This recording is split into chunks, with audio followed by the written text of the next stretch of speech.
তোমরা কে কোথায় আছো গো? এদিকে এসো। এ তো দেখছি আমারই স্বামীর লাশ। কে আমার স্বামীকে ডালিম গাছের নিচে বেঁধে রেখে গেছে। দাদারা, দিদিরা, সবজি নিবে সবজি।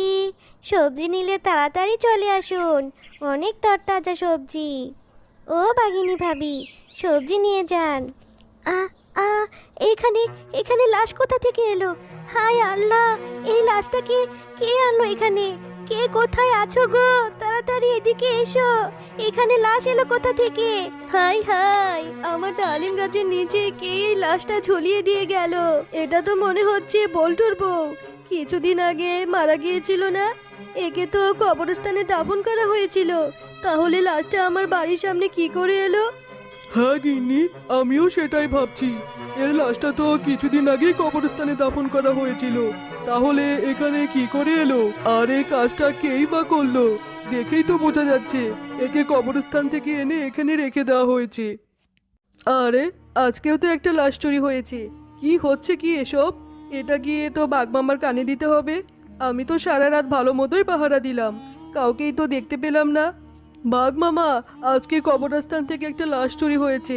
আমি তো রাতে ভালো মতোই পাহারা দিয়েছিলাম, কাউকেই তো দেখতে পাইনি। তাহলে কি করে এরকম হলো? আরে হ্যাঁ, আমিও তো সেটাই ভাবছি। আর সেই লাশটা আমার বাড়ির ডালিম গাছে এনে রেখে গিয়েছে, কিন্তু এমন কাজ কে করবে? আর আমার বাড়ির সামনে এনেই বা কেন রাখলো? বিষয়টা খুব চিন্তার। তুই একটু ভালো মতো পাহারা দিস তো। হ্যাঁ মামা, আমি তো খুব সতর্কতার সাথেই পাহারা দিই, কিন্তু মাঝে মাঝে আমি একটা বাচ্চার কান্নার আওয়াজ শুনতে পাই।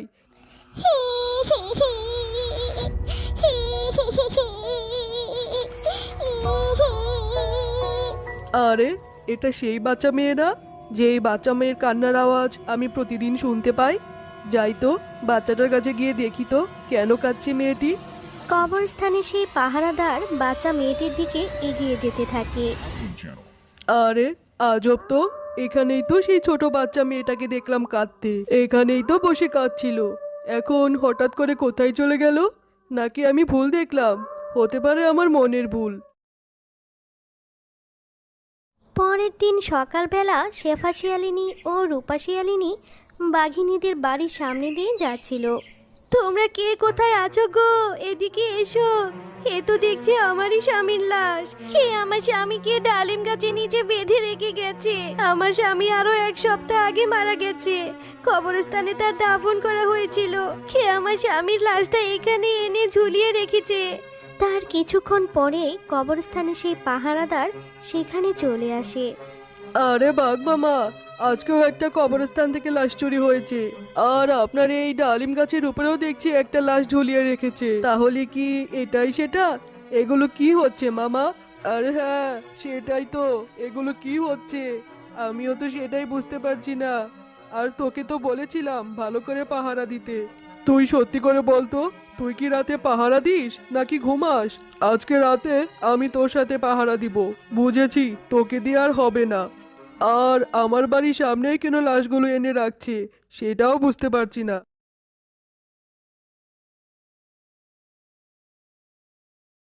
ধরেই হোক, আজকে লাশ চোরকে ধরেই ছাড়বো। কার এত বড় সাহস আমার সাথে এরকমটা করছে? তারা দুজন কথা বলতে বলতে হঠাৎ করেই সেখানে একজন বৃদ্ধা শিয়ালিনী চলে আসে। ও বাবা, তোমরা আমায় একটু সাহায্য করো না। আমার ছোট নাতনিটা ঘরের মধ্যে অসুস্থ হয়ে আছে। এত রাতে আমার এই ছোট নাতনিটাকে কি করে আমি হসপিটালে নেব? আমার সাথে তোমরা দুজন একটু চলো না। ছোট বাচ্চা অসুস্থ, তাহলে তো গিয়ে দেখতেই হয়। আরে হ্যাঁ বুড়িমা, আপনি আমাদেরকে আপনার সাথে নিয়ে চলুন। এরপর বাঘ মামা ও দারোয়ান মিলে বুড়ির পেছন পেছন যেতে থাকে। আর পথ যেতে যেতেই হঠাৎ করে বুড়ি উধাও হয়ে যায়। আরে বাঘ মামা, দেখলে তো বুড়িটা উধাও হয়ে চলে গেল। আমাদের সাথে এগুলো কি হচ্ছে বুঝতে পারছি না। তাড়াতাড়ি কবরস্থানে ফিরে চলো বাঘ মামা, আমার খুব ভয় করছে এখন। এরপর তারা দুজন যখন কবরস্থানে ফিরে যায়, তখন দেখে সেই বুড়িটি কবরস্থান থেকে লাশ ঘুরে উঠাচ্ছে। আরে বাঘ মামা, দেখেছো?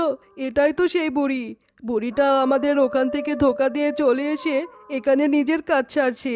তাহলে এই হচ্ছে আসল চোর। আরে বুড়িমা, আপনি এখানে কি করছেন? আর আপনি এই লাশগুলো নিয়ে কেনই বা আমার ডালিম গাছের সাথে ঝুলিয়ে রাখেন?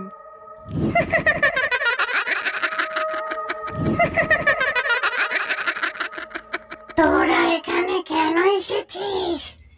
আমি প্রতিশোধ নেব, তোর বইয়ের উপর প্রতিশোধ নেব। তাহলে কি তুই শুনতে চাস সেদিন কি ঘটেছিল আমার আর আমার নাতনির সাথে? শোন তাহলে, আরো 10 বছর আগের কথা। সেদিন আমার নাতনিটা তোর বইয়ের ডালিম গাছের নিচে থেকে একটা ডালিম কুড়িয়ে নিয়ে গিয়েছিল। আরে আরে, এই ছোট লোকের বাচ্চাগুলো এসে আমার গাছ থেকে ডালিম পেড়ে খাচ্ছে। এই ছোট লোকের বাচ্চা, আর কখনো আসবি আমার গাছে ডালিম খেতে? বল বল, আর কখনো আসবি? আজকে তোকে মেরেই ফেলবো। তোর এত বড় সাহস, তুই আমার ডালিম গাছ থেকে ডালিম কুড়িয়ে খাচ্ছি? আরে, এই বাচ্চা মেয়েটাও তো দেখছি সত্যি সত্যি মরে গেল। বেশ করেছি। আর কখনো আসবি আমার গাছ থেকে ডালিম চুরি করে খেতে? কিন্তু এটাকে নিয়ে যে আমি এখন বিপদে পড়ে গেলাম। আরে, মিনাকে তো এখনো দেখতে পাচ্ছি না। কই যে গিয়েছে মেয়েটা? আমাকে বললো যে দাদিমা আমি অল্প একটু খেলা করেই চলে আসবো। যাই গিয়ে খুঁজে নিয়ে আসি।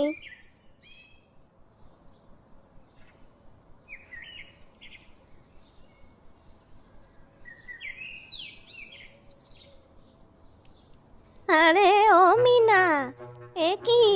এই তো দেখছি আমার মিনা এখানে পড়ে আছে। হায় আল্লাহ, আমার মিনার কি হয়েছে গো? বাঘিনী, এটা কি করে হলো? আমার মিনা যে মরে গেছে। আমার মিনার গায়ে তো রক্ত লেগে আছে কেন? মরে গেছে বেশ হয়েছে। তোমার নাতনিকে তো চুরি শিক্ষা দিয়েছো, চুরির। আমার ডালিম গাছ থেকে ডালিম চুরি করে খাচ্ছিল তোমার নাতনি, এই জন্য আমি ওকে উচিত শিক্ষা দিয়েছি। এখন তোমার এই মরা নাতনিকে নিয়ে এখান থেকে ভাগো তো। খবরদার বলছি, এইসব কথা যদি লোকে জানাজানি করেছো তাহলে তোমাকেও মেরে ফেলবো। এটা তুমি কি বলছো বাঘিনী? আমার নাতনিটা না হয় একটুখানি ডালিমে খেয়েছিল। তোমার ডালিমের থেকে তো আমার নাতনির জীবন অনেক বড় ছিল। তুমি কেন আমার নাতনিকে মেরে ফেললে? আমি তোমাকে পুলিশে দেব। তোমার শাস্তি হবে বাঘিনী। এই নে, এটা খুলে তোকে মেরে দিলাম। বুড়ি, তুই কিনা আমার বিচার করবি, আমাকে শাস্তি দিবি? তোর তো সাহস কম না? আরে, এদের দুটোকে তো মেরে ফেললাম, কিন্তু এখন এই লাশ দুটোকে কিভাবে লুকাবো আমি? না হলে যে সত্যি সত্যি পুলিশে ধরে নিয়ে যাবে আমাকে।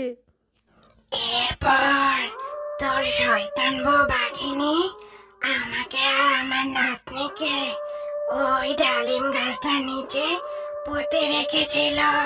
হ্যাঁ বুড়িমা, সেটা না হয় বুঝলাম।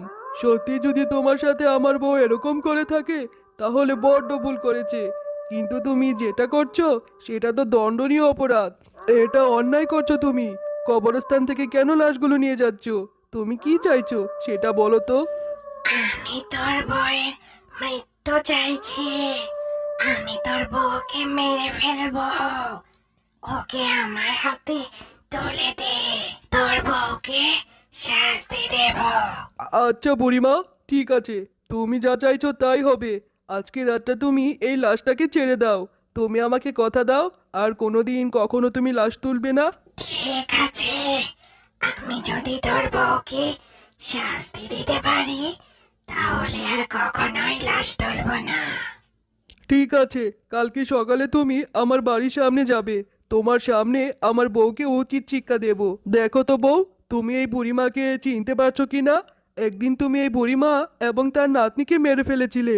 এখন তুমিই বলো তোমার কি শাস্তি হওয়া উচিত। আর এই বুড়িমার সাথে তুমি কেন এমন অন্যায় করলে বলো?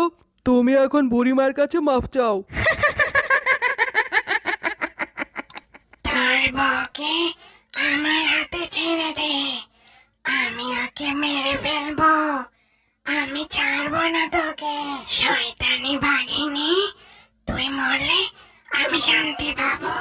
আমার নাতনিটাকে তুই নৃশংসভাবে মেরেছিস। এখন আমি তোকে আগুনে পুড়িয়ে মারবো। আমাকে ছেড়ে দাও বুড়িমা, আমাকে ছেড়ে দাও। আমি ভুল করে ফেলেছি। আমি তোমার নাতনিকে মেরে ফেলার পর আজ 10 বছর হয়ে গেল, আমি নিজেই মা হতে পারিনি। তুমি আমাকে ছেড়ে দাও বুড়িমা, আমাকে ছেড়ে দাও। আমাকে তুমি ক্ষমা করে দাও বুড়িমা, আমাকে তুমি ক্ষমা করে দাও। আমি আর কোনোদিন এমন ভুল করব না। তো বন্ধুরা, আমাদের গল্প তোমাদের কেমন লেগেছে? যদি ভালো লেগে থাকে তাহলে লাইক, কমেন্ট আর সাবস্ক্রাইব করে আমাদের পাশেই থেকো। আর হ্যাঁ, বেল আইকন বেলটি অন করতে ভুলো না কিন্তু।